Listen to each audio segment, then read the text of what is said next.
예, 개역 한글판 성경에서는요, 그리스도의 좋은 병사라고, 여기 우리 성경에는 병사라고 적혀 있지만 개역 한글판엔 그리스도의 좋은 군사라고 되어 있고요. 그 다음에 13절에서도 우리는 미쁨이 없을지라도 주는 항상 미쁘시니 이렇게 되어 있죠. 예, 개역 개정판에서, 개역 한글판에서는 일향 미쁘시니 이렇게 되어 있죠. 예, 항상과 일향 좀 의미가 좀 이렇게 생동감이 있죠. 예, 이렇게 개역 개정판하고 개역 한글판하고 좀 그런 부분들도 발견이 되기도 하네요. 자, 어쨌든 오늘 제목은 뭐냐 하면은 원칙이라고 하는 거예요. 예, 해서 원칙은 지켜질 때 아름다운 것이다 라고 하는 제목으로 함께 오늘 본문 말씀을 생각해 보기를 바랍니다. 원칙이라고 하는 것이 뭡니까? 원칙은 규칙이에요. 그리고 법이에요. 규범이라고도 얘기를 할 수 있죠. 그래서 예를 들어서 제가 운전을 하고 가는데 안전벨트를 매지 않았어요. 혹은 규정 속도가 60km인데 60km를 초과해서 달렸어요. 이렇게 되면 그 사람은 법을 어긴 사람이 되는 거죠. 예. 그렇게 되면 법을 어긴 사람은 어떻게 됩니까? 당연히 법에 저촉을 받죠. 그래서 안전벨트 매지 않았으면은 벌점 얼마에 벌금 얼마, 그 다음에 과속을 했으면 또 벌금 얼마에 벌점 얼마, 이렇게 해서 그 사람에게, 법을 어긴 사람에게 불이익을 가하는 거란 말이죠. 또 굳이 운전 안 하시는 분들도 계시니까 이렇게도 한번 설명을 해볼까요? 옆에 사람 옆집 거 왜 훔치지 않아요? 예. 우리 집에 있는 텔레비전보다 옆집에 있는 텔레비전이 훨씬 더 잘 나오고 훨씬 더 깨끗하고 훨씬 더 화면이 커요. 그러면은 내가 가서 그냥 그 집 텔레비전 그냥 들고 나와서 우리 집 거실에다 갖다 놓으면 되는 거 아닌가요? 왜 그렇게 안 하죠? 법이기 때문에 그런 거죠. 그 사람의 것은 그 사람이 간수하는 거고 내 것은 내가 간수하는 것이기 때문에 그 사람이 간수하는 것을 내가 내 마음대로 가지고 나오게 되면 그건 법에 어긋나는 일이잖아요. 그렇죠?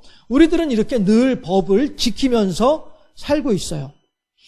우리들은 늘 그렇게 법 안에서 생활하고 있는 거예요. 아니할 말로 요즘 여러분들 주일 아침에 교회 오는 때에 차 타시면서 보면은 다들 입에 뭐 하나씩 붙이고들 계시잖아요. 그렇죠? 예, 그 또한 강제 조항은 아님에도 불구하고 불문율이에요. 사람들 사이에서, 사회에 같이 살아가는 사람들 사이에서 우리가 지금은 다들 마스크를 쓰고 다닙시다 라고 하는, 이게 불문율로 정해져 있는 거예요. 마스크 쓰지 않았다고 해서 과태료 얼마 이렇게 하진 않아요. 그러나 우리들은 서로가 마스크를 쓰는 것이 서로에 대한 예의라고 생각을 하는 것이죠. 오늘 아침에도 생각해 봤던 것처럼 그것이 체면의 문화란 말이에요. 우리나라 한국 문화를 더욱더 풍요롭게 만들어주는 요인 가운데 하나가 뭐냐 하면은 이 체면을 아는 문화라고 하는 거거든요. 그래서 다른 사람들 앞에서는 좀 더 점잖게 행동을 하고 다른 사람들 앞에서는 좀 더 예의 바르게 행동을 하고, 이런 것들이 다 체면의 문화이고 우리 한국이 가지고 있는 장점 가운데 또 한 면이다라고 하는 것이죠. 그러니 그 체면의 문화로 인하여서 다들 마스크를 쓰는 것이고, 코로나가 처음에 시작될 때에도 마스크를 인터뷰를 했잖아요. 예, 기자가 웬 연세 높으신 어른하고 길거리에서 인터뷰를 했어요. 어르신 왜 그렇게 마스크를 착용하려고 하세요? 라고 하니까 뭐라고 얘기를 합니까? 아이고, 괜히 나 때문에 누구한테 병을 옮기게 되면 어떻게 해요? 내가 누군가에게 병을 옮기지 않기 위해서라도 나는 마스크를 써야만 해요 라고 하면서 연세 높은 어른이 인터뷰를 하셨잖아요. 이게 우리나라가 가지고 있는 강점이에요. 장점이에요. 예, 체면의 문화. 나보다도 내 옆에 있는 사람들을 더 신경 쓰고 그들을 더 염려하고 배려하는 문화. 예, 그런 측면에서 보더라도 법은 우리들은 더 잘 지키는 거죠. 그 외국에서 오랫동안 생활하신 분이 저한테 했던 얘기가 있었어요. 자동차에 이렇게 사람들 눈에 보이는 곳에, 자동차 안에 사람들 눈에 보이는 곳에 뭐 이렇게 저기 5달러짜리 하나라도 이렇게 놔두게 되면은, 그리고서 이제 다른 데 갔다 오게 되면은 반드시 그 차 유리창은 깨져 있고 그다음에 그 5달러는 없어져 있을 것이다. 이런 얘기를 해요. 차 안에다가 뭐 노트북 같은 거, 핸드폰 같은 거 그냥 놔두고서 그냥 차를 떠나가는 거, 이런 일을 외국에서는. 하다못해 그 사람이 외국 생활한 건 캐나다에서 했거든요. 캐나다면 그래도 선진국이라고 할 수 있는 곳인데 캐나다에서도 그런다는 거예요. 그거는 캐나다뿐 아니라 미국도 그렇다는 것이죠. 세계에서 가장 잘 사는 나라라고 생각되는 미국에서조차도 자동차에다가 뭐 물건을 놔두질 못한다는 거예요. 그 지나가는 사람들이 보면은, 눈에 띄면은 유리창 깨고서 그냥 가져가 버린다는 거예요. 자동차 유리 깨는 거 쉽잖아요. 간단하잖아요. 예. 깨고서 그냥 들고 가버린다는 거예요. 그래서 놔두면 안 된다는 거죠. 예. 그런데 우리는 어떻게 해요? 카페 같은 데에다가 노트북 그냥 놔두고서 화장실 갔다 오는 거예요. 그래도 이 노트북 컴퓨터가 없어질 것이다라고 하는 불안감이 없는 거죠. 예, 이게 우리나라가 가지고 있는 문화의 강점이거든요. 예, 이런 것들이 폭넓게 보았을 때에 나도 법을 지킬 터이니 당신도 법을 지키도록 합시다 라고 하는 이런 암묵적인 약속이 있기 때문이란 말씀이죠. 그리고 그러한 약속들은 지켜질 때에 그 사회는 더 아름다운 사회가 되는 것이죠. 무법천지라고 얘기를 하잖아요. 무법천지가 되면 어떻게 됩니까? 법보다 주먹이 가까운 세상이 되는 거거든요. 법보다 주먹이 가깝다 보면은, 지난주 수요일 날 제가 이 이름이 기억이 안 나가지고, 아비멜렉. 그쵸? 아비멜렉하고, 그 다음에 군대 장관은 비골이에요. 이게 그날 그렇게 기억이 안 나가지고, 예. 아브라함에게 찾아온 사람이잖아요. 그쵸? 아브라함한테 찾아가지고 우리 서로 사람이 아비멜렉이잖아요. 그리고 그가 같이 데리고 왔던 사람이 군대 장관 비골이었고요. 그런데 제가 이 비골이란 이름도 잘못 여러분들한테 얘기를 하고 그랬던 것 같아요. 지난 수요일 날. 아무튼 시간에, 예. 아비멜렉도 지금 아브라함을 찾아와요, 직접. 예, 그것도 이제, 예, 자기, 2인자를 데리고, 예, 두 번째 권력자를 데리고서 아브라함을 찾아오는 거예요. 이거는요, 최대한의 예의를 갖추는 거예요. 최대한의 예의를 갖추는 거예요. 예, 아비멜렉이 군대 장관을 데리고서 아브라함을 찾아왔다? 이거는요, 예, 그만큼 아브라함을 가장 높은 사람으로 인정하는 거예요. 예, 내가 할 수 있는 최고의 대접으로 아브라함을 높여주고 있는 거예요. 그러면서 뭐라고 얘기를 합니까? 아브라함님도 지금 군사력이 세고요. 예, 그러니 아브라함님, 우리 아비멜렉, 제가 다스리고 있는 이 땅에는 그 군사력을 가지고 쳐들어오시게 되면 우리는 꼼짝없이 당할 수밖에 없거든요. 그러니까 아브라함님, 제발 부탁인데요, 우리와 화친을 맺으시고 우리 땅에는 쳐들어오지 말아주시면 고맙겠습니다. 이렇게 얘기를 해요, 아브라함한테. 그랬더니 아브라함이 뭐라고 하냐면은, 그래, 그럼 그렇게 하지 뭐 라고 이 약속을, 예, 약속을 하고 말아요. 그렇죠? 이 약속이 뭡니까? 이 약속이 이루어진 그 순간 아브라함하고 아비멜렉 사이에는 원칙이 생긴 거예요. 그래서 이 원칙은 지켜져야 아름다운 거란 말이죠. 예, 아니할 말로 아비멜렉이 이렇게 화친을 맺고 난 뒤에 10년 세월이 흘렀어. 그래가지고 아비멜렉이 그동안에 막 열심히 막 돈을 모아가지고 사들이고 군대도 막 크게 키웠어. 예, 그래가지고 아브라함은 예를 들어서, 예, 500명의 군대를 데리고 있는데, 예, 아비멜렉은, 예, 이때에는 100명밖에 없었어요. 그런데 10년 세월이 흐르면서 300명이 됐다고 쳐요. 예, 그러면, 예, 아비멜렉이 오케이, 아브라함의 군대는 500명이고 우리 군대는 300명밖에 안 되지만 그래도 우리 군대가 이렇게 하면 아브라함을 이길 수 있을 것 같아 라고 생각을 하고, 화친의 약속, 이 원칙을 깨버리게 되면은, 그러면은 아브라함과 아비멜렉 사이에는 더 이상의 평화는 있을 수가 없는 거죠. 왜? 약속을 깨버렸으니까. 원칙을 지키지 않았으니까. 그쵸? 예. 그렇게 되면 그 다음은 두 집단 사이에는, 아브라함과 아비멜렉 사이에는 뭐가 이루어지는 거예요? 전쟁이 생기는 거죠. 전쟁이 벌어지면서 서로 죽고 죽이는 그러한 비극의 상황이 벌어지게 되는 거죠. 원칙은 지켜질 때 아름다운 거예요. 운전을 할 때에도 마찬가지로 그 고속도로에서 막 100km, 120km 막 밟아가면서도 안심하고 달려나갈 수 있는 이유가 뭐냐면은 옆에 있는 차가 갑자기 핸들을 꺾어가지고 내 옆구리를 치받지 않을 거야. 나도 저 차의 옆구리를 치받지 않을 거니까 저 차도 내 옆구리를 받지 않을 거야. 서로 간에 이러한 믿음이 있기 때문에 그 고속도로를 100km, 120km 달릴 수 있는 거란 말이죠. 야, 그런데 저 가다가 만약에 저 앞에 있는 차가 갑자기 끽 하고 급정거해서 서버리면 어떻게 하지? 난 그럼 가다가 쾅 부딪혀버릴 텐데 어떻게 하면 좋지? 이거 염려하지 않아요. 왜? 나도 지금 120km 가고 있지만은 저 차도 120km 가고 있거든요. 내 앞에 있는 차도. 그러니까 서로 간에 그 간격을 맞추면서 갈 수 있는 거예요. 이게 서로 간의 신뢰고 서로 간의 무언의 약속이고 원칙이란 말씀이죠. 이 원칙을 잘 지키면은 운전을 잘하는 사람이고 이 원칙을 깨버리면은 운전을 못하는 사람이 되고 마는 거죠.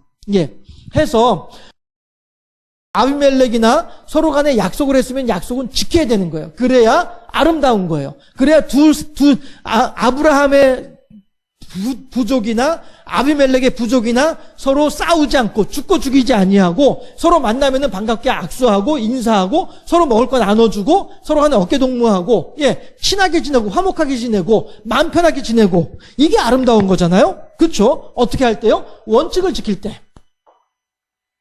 자, 원칙은 지켜지는 것이 아름다운 거예요. 그렇죠? 자, 그러면 제가 왜 이 원칙에 대한 이야기를 꺼내느냐 하면은 디모데 전서나 디모데 후서는 특수한 상황이 있습니다. 에필골몬이라고 해서, 에필골몬 말고, 디모데 전후서는 목회서신이거든요. 그래서 바울이 디모데에게 디모데전서 시작하면서 제가 그 말씀 드렸죠. 바울은 흙수저고 디모데는 금수저다. 이렇게 해서 분간을 해서 말씀드렸죠. 그렇게 하면서 바울과 디모데와의 관계가 어떤 관계냐 하면은 첫째, 스승과 제자. 목사, 그러니까 뭐예요? 목사인데 선배 목사. 그러니까 선배와 후배, 목회에 있어서 선배와 후배. 그 다음에 세 번째 관계가 뭐냐면은 부자지간이에요. 아니, 바울은 결혼을 하자는데 무슨 아들이야? 디모데 양자. 바울의 양자예요. 믿음으로 낳은 아들이다라고 해서 디모데가 바울의 아들이에요. 해서 바울과 디모데 사이에는 이러한 특수한 관계가 이미 형성이 돼 있어요. 스승과 제자로서 하나님의 말씀을 가르치는 사람이고 가르침을 받는 사람이었어요. 그 다음에 같은 목회하는 목회자로서 선배 목회자고 후배 목회자예요. 또한 인생을 살아가는 가운데 서로 간에 뜻이 맞아서 야, 내가 네 아버지 하마, 넌 내 아들 해라. 서로 간에 부자지간의 관계를 맺는 이런 관계예요. 이렇게 하다 보니 이 바울이 디모데에게 보내는 편지는요, 어떤 편지냐 하면은 아버지로서, 선배로서, 스승으로서, 제자에게, 또한 후배에게 가르침을 주는 것이 목회서신이에요. 디모데 전후서예요. 그럼 이 가르침이라고 하는 것은 어떤 가르침이겠습니까? 다 알고 있는 거를 가르쳐 주진 않죠. 그렇죠? 모르고 있는 것에 대해서 충고해주고 그거는 그렇게 하지 말고 이렇게 하는 게 좋을 것 같아 라고 하는 충고를 해주는 이러한 모습이란 말이죠. 그래서 바울이 디모데에게, 그러니까 디모데 전서나 디모데 후서는 이런 관점에서 봐야 되는 거예요. 왜 바울이 지금 이 말을 하지? 지금 디모데가 에베소 교회에서 이런 어려움을 겪고 있구나. 그래서 굳이 대놓고 직접적으로 야, 디모데야, 너 지금 이렇게 하고 있잖아. 그거 아니라니까. 그렇게 하지 말고 이렇게 해야 돼. 라고 직접적으로는 말을 하지 않는다 할지라도 빙 돌려서 말하는 것처럼 보이지만 그러나 실은 이러한 목적에서 이렇게 얘기를 하고 있구나. 라고 하는 것을 알아야 된다. 라고 하는 얘기를 제가 여러 차례에 걸쳐서 여러분들한테 디모데전서 후서를 하면서 말씀을 드린 적이 있었어요. 그래서 디모데로 하여금 발등의 불처럼 여겨지고 있는 에베소 교회를 목회함에 있어서 디모데로 하여금 발등의 불처럼 여겨지고 있는 그 문제들에 대해서 바울이 콕콕콕 짚어서 쪽집게 과외를 하고 있는 것이 디모데전서 디모데후서다. 이렇게 제가 설명을 드린 적이 있었죠. 예, 마찬가지로 지금 이 디모데후서 2장 1절에서 13절까지도 그런 측면에서 바울이 지금 디모데에게 지금 당장에 필요한 내용들을 이야기를 하고 있는 거예요. 예. 내가 뭐 한다고 내가 목회를 한다고 내가 나서가지고 이 골치 아픈 이 에베소 교회를 갖다가 말이야. 나 그만 당장 때려치고 싶어. 디모데가 지금 그러한 마음의 갈등을 겪고 있다. 그리고 바울은 그러한 내 제자이기도 하고 내 후배이기도 하고 나의 양자이기도 한 디모데를 향하여서 올바른 방향으로 이끌어주고 싶은, 그렇게 해서 어떻게 해요? 하나님 앞에 영광된 사람으로 하나님께 영광 돌려드리는, 하나님께 영광 돌려드리는 착하고 충성된 사람으로 오늘 본문에 있는 말씀으로 하면은 좋은 그리스도의 병사로 세워지기를 바라는 마음. 이것이 바울이 지금 디모데에게 하고 싶은 말인 거예요. 자, 2절을 한번 보실까요? 2장 2절에 보면은 3절 보면 너는 그리스도 예수의 좋은 병사로 나와 함께 고난을 받으라. 그렇죠? 지금 디모데는 그리스도의 좋은 병사로 바울과 같은 고난을 당하고 싶은 마음이 흔들흔들하고 있는 거란 말이에요. 그러니 흔들흔들하니 바울이 디모데에게 편지를 써가지고 흔들리지 마! 똑바로 있어야 돼! 정신 똑바로 차리고 좌로나 우로나 치우치지 아니하고 믿음의 반석에 굳게 서야 돼! 말씀에 굳게 서야 돼! 라고 한 것을 지금 당부하고 있는 거란 말이죠. 그런 면으로 보았을 때에 결국 하나님께서 우리들에게 원하시는 원칙은 뭐예요? 디모데를 통해서 바울이 디모데에게 주는 이 말을, 이 편지글을 통해서 우리가 생각해 볼 수 있는 하나님께서 우리들에게 원하시는 원칙이라고 하는 것은 뭐예요? 우리야말로 그리스도의 좋은 병사가 되기를 바라시는 거죠. 하나님께서 지금 바울이 디모데에게 하는 말을 통해서 하나님께서 오늘 우리들에게 주시는 말씀은, 그러니 경주생명샘교회 성도 여러분들이요, 여러분들도 마찬가지로 그리스도의 좋은 병사로 세워지기를 힘쓰라. 그리고 목사 나가 아니고요, 바울 나가 아니고요, 그리스도와 함께 고난을 달게 받으라. 이걸 지금 우리들에게 말씀하고 계시는 거예요. 이게 우리들에게 주어져 있는 원칙이에요. 그럼 우리들은 이 원칙을 지키게 되면은 하나님과 우리들 사이의 관계는 원만해지는 것이고, 우리가 이 원칙을 지키지 않게 되면 그게 뭐가 되죠? 죄가 되는 거죠. 아담이 에덴 동산에서 하나님과 사이에 세워놓은 원칙을 지키지 않음으로 말미암아 아담이 더 이상 에덴 동산에 생활할 수 없게 된 것과 마찬가지로 날마다 주와 벗어겨. 왜 벗어기게 됩니까? 내가 하나님의 원칙을 어겼으니까. 이러니 벗어기게 되는 거죠. 그래, 날마다 주와 벗어기다 보니까 나는 이제 허무한 세월을 보내는 것이고요. 갑자기 그 찬송이 가사가 기억이 안 나네요. 날마다 주와 벗어겨. 아무튼 원칙은 지켜질 때 아름다운 거란 말이에요. 하나님께서 우리들에게 제시하시는 원칙은 그리스도의 좋은 병사로 세워지라고 하는 것, 그리고 그리스도와 더불어서 고난을 받으라는 것, 이것이 오늘 우리들에게 주시는 하나님의 원칙이란 말씀이에요.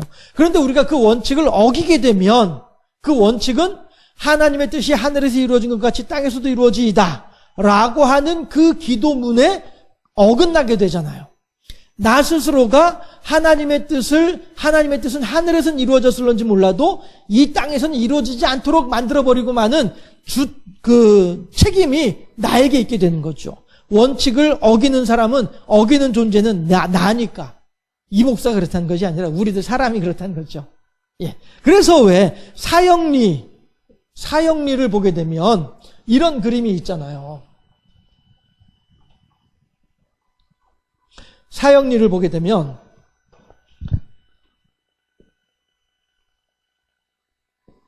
이렇게 해가지고 여기가 이제 인간 혹은 땅이고요. 여기가 이제 하나님 혹은 이제 하늘이 되죠.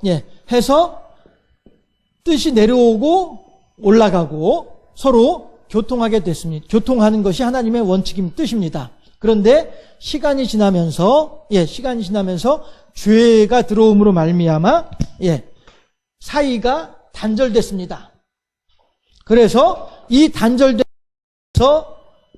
벽이 생겨서 하나님의 뜻이 내려오지도 못하고 사람의 뜻이 하나님께로 상달되지도 못하는 이러한 단절이 생겼습니다.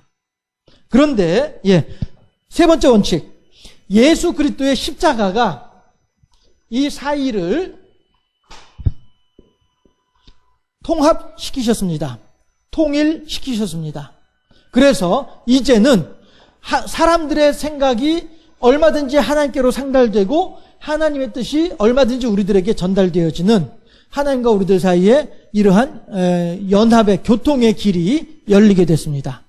그러므로 누구든지 그리스도 예수를 믿기만 하면 누구나 하나님의 구원의 반열에 동참할 수 있게 되고 하나님의 예비해 놓으신 분복의 풍성함을 누릴 수 있습니다. 이게 사형리잖아요.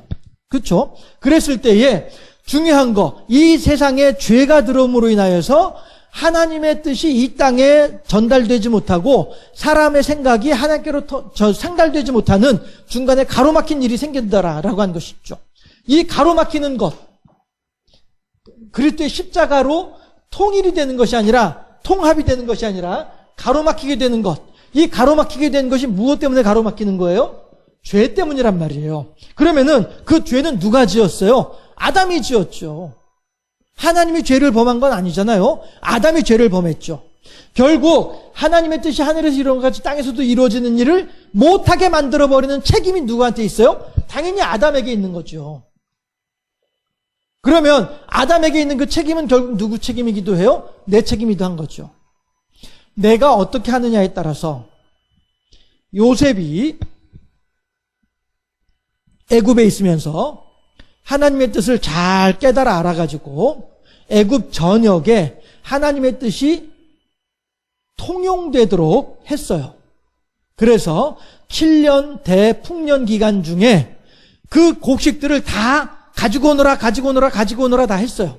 그랬더니 백성들도 총리 요셉의 말을 듣고서 다 요셉에게 가지고 왔어요. 하나님의 뜻이 요셉에게 보여주신 하나님의 뜻이 요셉의 통치 명령, 총리로서 해서 가지고 와라 라고 명령을 했을 때에 백성들이 요셉의 말에 순종을 해서 가지고 오는 것으로 인하여서 하나님의 뜻이 하늘에서 이루어진 것 같이 땅에서도 이루어지는 역사가 생겨나게 되는 거예요. 그러므로 7년 동안의 대풍년 중에 곡식을 모아서 7년 동안 이어지는 대흉년의 기간에 주변에 있는 사람들을 생명을 살려낸단 말이에요. 그러니 바로가 요셉에게 하는 별명이 뭐예요? 사브낫 바네아, 생명의 부양자라고 하는 별명을 붙여줄 정도로 바로가 요셉을 고마운 마음으로 바라보는 거예요. 요셉이 한 일이 뭐예요? 요셉이 그만큼 똑똑했나요? 아니에요. 요셉은 단지 하나님의 뜻이 하늘에서 보여주신 그 하나님의 뜻이 이 땅에서도 편만하게 이루어질 수 있도록 그 일을 한 것뿐이에요. 요셉이 특별히 지혜로워서가 아니라, 요셉이 특별히 힘이 세서가 아니라, 요셉이 특별히 통치 능력이 좋아서가 아니라 그냥 단지 하나님